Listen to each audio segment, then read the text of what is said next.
Hi, this is Matt Trokin again, and I wanted to welcome you to Mission 2 of the Getting to the Present Ludo game, where we'll seek to set priorities with the US2 curriculum, particularly the latter portions of it. And of course, in the previous mission, we looked at some different frameworks for the teaching of US History 2, particularly the later portions, content-wise, of US2.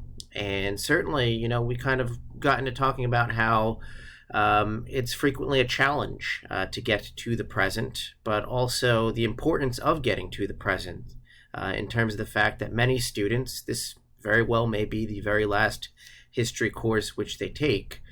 So having some sort of an understanding of the present and how we got to where we are today is quite an important task.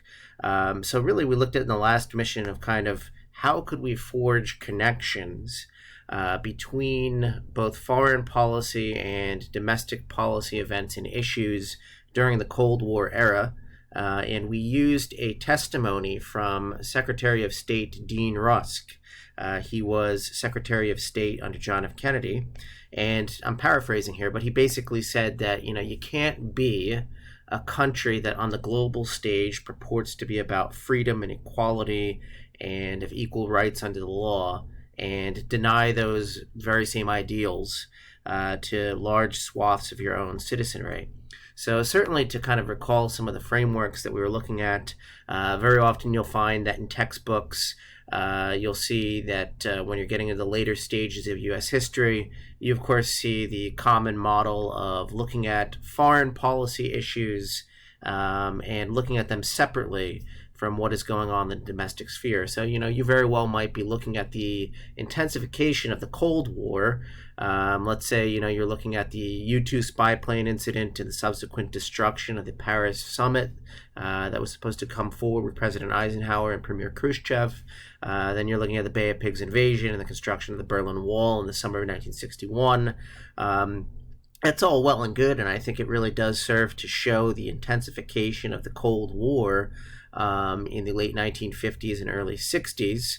But, to put it into conversation with what is going on in the domestic sphere, and certainly the intensification of the civil rights movement, I think that we could find many parallels that do exist here. And certainly, if you look at some of the textbook models, very often they might explore different domestic issues sort of separately from what is going on in the foreign policy realm. So certainly looking at the desegregation of Little Rock Central High School, the Freedom Rides, the desegregation of the University of Alabama.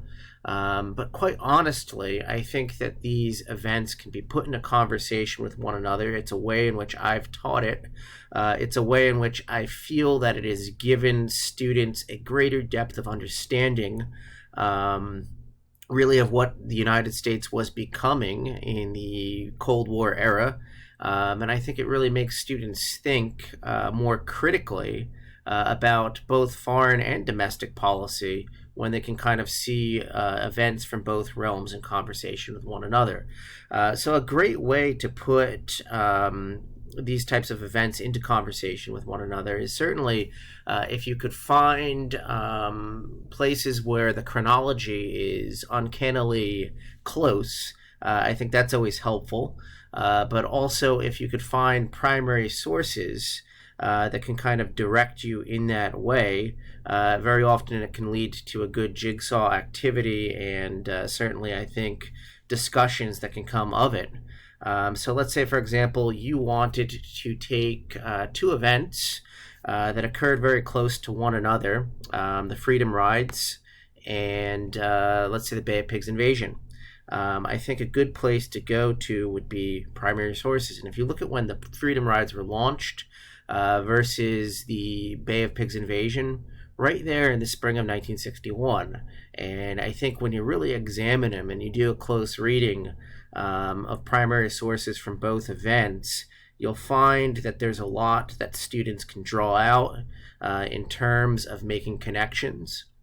And I think, quite honestly, I've done these two events juxtaposed to one another before, and quite honestly, the level of dialogue and the depth of understanding that came from it tend to be quite tremendous. So certainly, in terms of however you're going to have students read the text, whether you're going to have them do some sort of note-taking activity on it, you're going to have some sort of a close reading.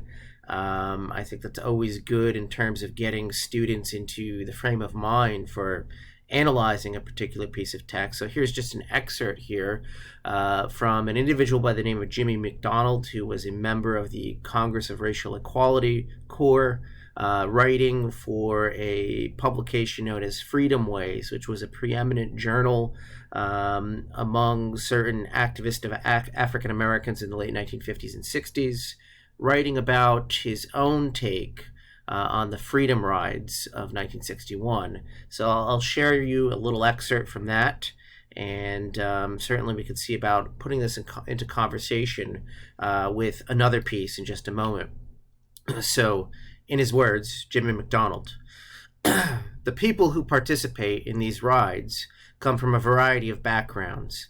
Some are school administrators, others are doctors, students, practitioners of the arts and scientists, and of course many are ministers. Yet all have one thing in common, a feeling that was expressed eloquently by one of them. As long as I travel around the world and people ask me about Little Rock, Emmett Till, and Charles Mack Parker, I feel that I have an obligation to myself and to the Negro people to contribute something worthwhile. Yet even if no uncommitted European, no underfed African being exposed to the lures of communism, no embarrassed friend of the United States and the United Nations had asked these questions, so difficult to answer, the moral obligation to contribute something worthwhile would still exist. It seems horribly ironic that a perfectly peaceful and legal bus ride should turn out to be that something worthwhile, and that it should result in the imprisonment and vilification of the riders. So certainly, I think you could see it here. This is just a little excerpt from, it was about a one-page long article, so not very long, but about a one-page long article written by McDonald for that publication, Freedom Ways. And I think you can see it here in McDonald's writing itself. He's certainly relating the experience of African Americans in the United States who are enduring state-sponsored segregation, discrimination, even state-sanctioned violence, and he's relating it to what is going on in the rest of the world, and certainly of the image of the United States as a country which is purporting to be about democracy and equality and of equal rights under the law. So I think you could certainly see that there, and I think it's something that when given the opportunity, students will be able to pick up upon it. So one way that you could do this is you certainly, could give a certain group of students this particular article, make them responsible for that, have them, kind of becoming the so-called experts on this excerpt, or if you give the entire article, that article, and then another group of students, perhaps you could have taking a look at something that comes more directly from the foreign policy realm. So certainly you look at the Freedom Rides there, starting in the spring of '61, you could see these different movements for freedom across the United States of America. Now I wanted to share with you an excerpt from John F. Kennedy's remarks following the Bay of Pigs invasion, April the 20th, 1961. Kennedy says, "On that unhappy island, as in so many other arenas of the contest for freedom, the news has grown worse instead of better. I have emphasized before that this was a struggle of Cuban patriots against a Cuban dictator. While we could not be expected to hide our sympathies, we made it repeatedly clear that the armed forces of this country would not intervene in any way. For I am convinced that we in this country and in the free world possess the necessary resources and all the skill and the added strength that comes from a belief in the freedom of man. And I am equally convinced that history will record the fact that this bitter struggle reached its climax in the late 1950s and early 1960s. Let me then make clear as the President of the United States that I am determined upon our system's survival and success, regardless of the cost and regardless of the peril." And this is just another little excerpt from a speech that Kennedy gave that in sum total is probably about a page and a half if you were to put it onto a Google Doc. But here you see Kennedy, he's talking about the Bay of Pigs invasion and those invaders who were largely Cuban emigre, who had gone from Nicaragua and Puerto Rico to the southern coast of Cuba to try and foist back control of their island from the powers of Fidel Castro. And I think, certainly the way that he describes the island, an unhappy island that is part of the struggle for freedom. When he talks about our own system in the United States, one that he is determined for its survival and success, I think you certainly could find different avenues and opportunities to relate it to what it was that Jimmy McDonald was writing about in that article that he wrote for Freedom Ways. So I think certainly you could see here, going back to what Rusk had